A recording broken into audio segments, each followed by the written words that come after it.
What's good, Croft gang? Welcome to another Tomb Raider video. And in this video, we're going to be analyzing Lara's character in Rise of the Tomb Raider. One thing I will say is, this character gets zero credit for what they do, and I feel like people point out one flaw with the character, but then don't point out all the other things there is to the character.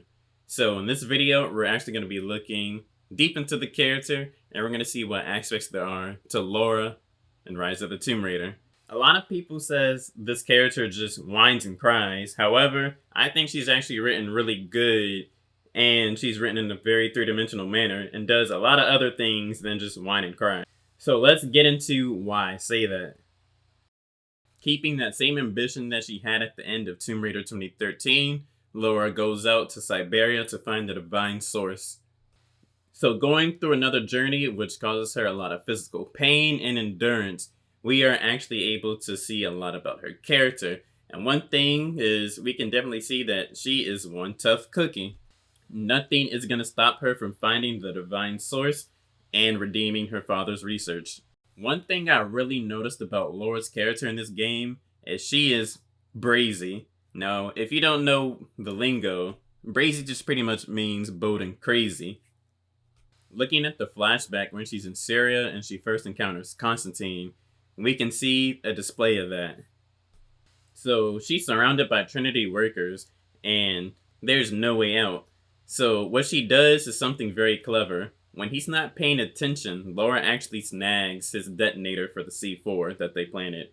So we can definitely see that she's slick. She uses her level 999 luck and blows up the roof.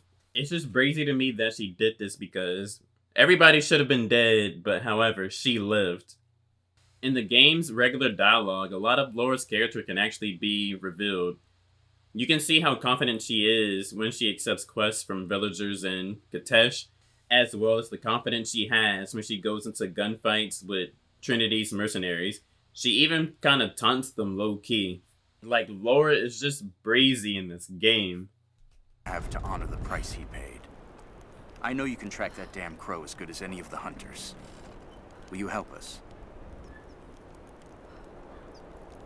I'll do my damnedest. I'd appreciate it. Why don't we just... You're damn right I am.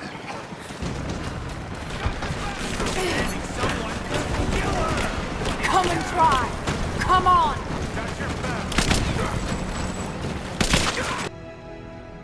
Redeem your father's good name.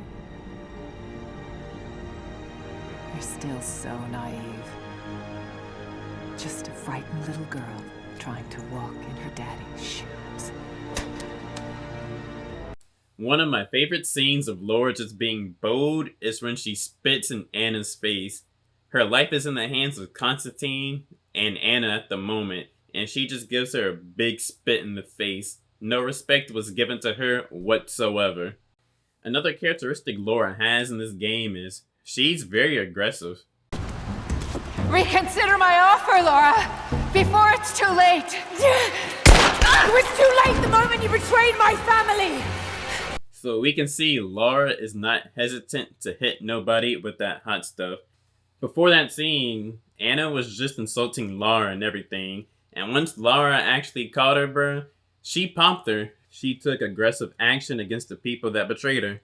For this next clip I'm about to show, I need you guys to peep the situation.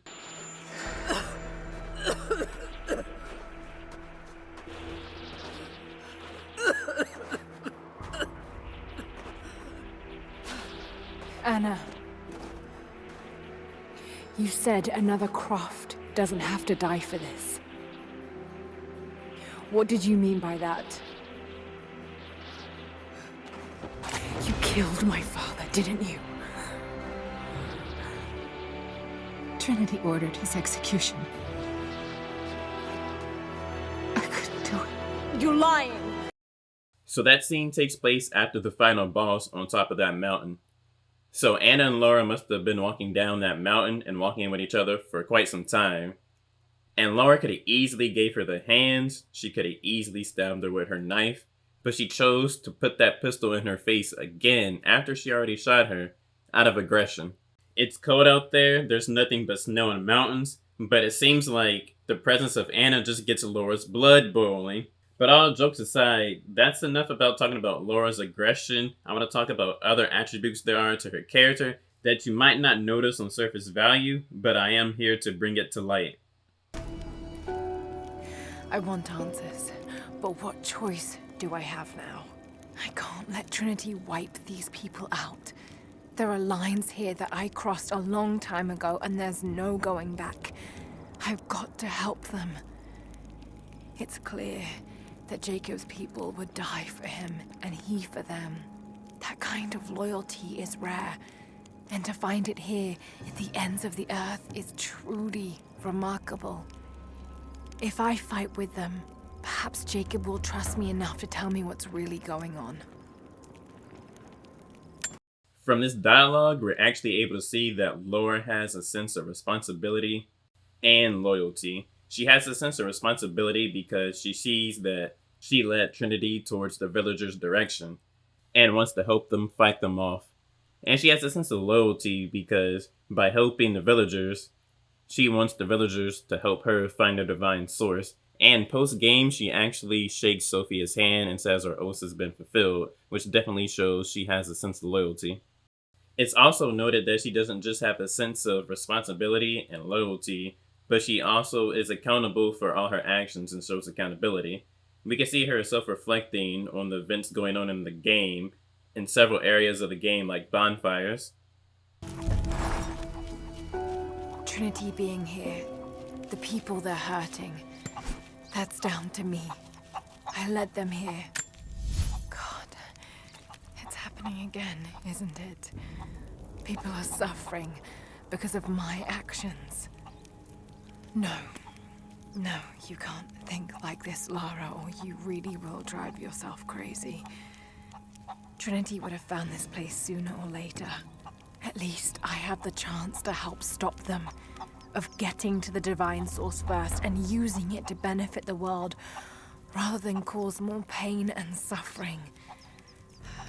Just need to focus. For everyone who's gone before. For everyone I've lost. So as Laura's self-reflecting, a common theme is revealed, and that's people suffering for the actions that Laura took. We can see this theme all the way from Tomb Raider 2013, all the way to Shadow of the Tomb Raider. And we can see that she's overthinking a lot, and she says she can't think like that before she drives herself crazy. It makes her really relatable, and it makes me wonder, how many of you guys are trapped in your own heads? In addition to Laura's characteristics, I did notice something else that she has, and that's she definitely has her temperament in this game. Just look at all the attitude she has when she's trying to convince Anna about pieces of her father's research. I'm not gonna lie, that's very good facial modeling and animation that they got going on. Another cutscene that really highlights Laura's temperament is during the flashback when she has her argument with Jonah and she just tosses all that stuff on the ground out of frustration. While analyzing her character, I actually noticed that her dialogue is actually very slick and clever and funny at times. It's really underrated and it's really entertaining to see. So what should I call my new acquaintance? Nothing. I won't be staying. You won't get far without me. You don't know how far I've come. An area of the game that highlights Laura's character are definitely the voice recordings. Through the voice recordings, we're able to see a lot of her characteristics, and we're able to get deep into her mental health, as the voice recordings covered things from Tomb Raider 2013 all the way into Rise. How are you this afternoon, Miss Croft? Fine, thank you. Miss Croft, there's a bit of a joke about the word fine in psychiatry, that it often stands for feelings inside not expressed. I thought jokes were supposed to be funny. It's possible I oversold its value as a joke. However, if we're going to get anything out of our time together, you need to be honest. Now, can you honestly tell me that you feel fine? No, not for a while. I like how she tries to be slick and tells him that jokes are supposed to be funny. Let's listen to some more of these clips though, because there's some good stuff. Tell me more about the dreams. Nightmares. And I don't remember them, just the feelings that remain. In dreams, the feelings are often more important than the specifics. Tell me about those feelings. I'm on the island and my friends are dying. There's nothing I can do and it's all my fault. Lara, from what you've told me, your friends survived the island because of you. Only a few of them. None of them would have survived if you hadn't been there. It's not your fault. None of them would have been there if it wasn't for me. Of course, it's all my fault. So I mentioned earlier that a common theme is Lara feeling guilt from previous decisions, and we can see that she's still having nightmares and feeling guilt from bringing the crew to Yamatai. Knowing how much she overthinks, indicated by that one bonfire dialogue, we can probably say that the guilt is eating her mind away. The next voice clip really allows us to really get deep into Lara's mind, and we're able to see how much the events of Tomb Raider 2013 really affected her character. Would you say you have control issues, Lara? Doesn't everyone? I mean, no one wants to feel out of control, do they? But not everyone has been through what you have. I had to take control of the situation. If I didn't, then we'd all have died on that island. And did you enjoy taking control? You mean killing, don't you? Did I enjoy killing? I did it because I had no choice. These therapy sessions are so good to see because we're able to really see how Lara thinks and stuff.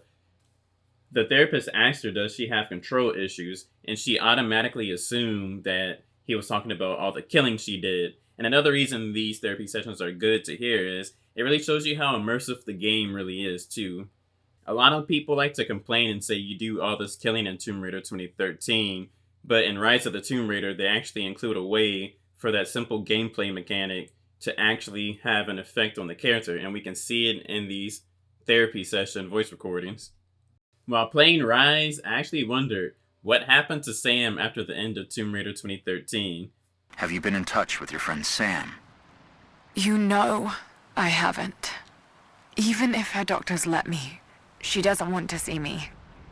You were very close to her before the island. Don't do this. That must be very difficult, to be separated from the people you need the most. When a trauma is shared, the healing process can be accelerated by talking to the people you shared it with. Can we not do the whole patronizing sympathy thing? You know it hurts. I've told you it does. But it's what Sam wants. I have to accept that. So we see that Sam actually cut Lara off for whatever reason, and that causes her to have great pain for ending a friendship. We can see Lara respects Sam's wishes of not her wanting to see her. This kind of shows why Lara is impressed by the villagers' loyalty to Jacob, because Lara saved Sam's life, and everything that they've been through in Yamatai, Sam's not showing her the same loyalty that Lara gave her. Now we can put things into perspective of why Lara cares about Jonah so much. That's the third time you've mentioned Jonah today. You've been spending a great deal of time with him. He's one of the few people who understands what I went through. I worry that only spending time with him might not be healthy for you. Oh, really? Care to explain? He's a reminder of the past. You're going back to the island in your head over and over again, to the exclusion of everything else. Jonah makes me feel like myself, and he doesn't charge an hourly rate. So we all know that Lara's father's research is the fuel to her motivation to go out and find all these relics. Which by the time of Rise, there's definitely proof to her father's research.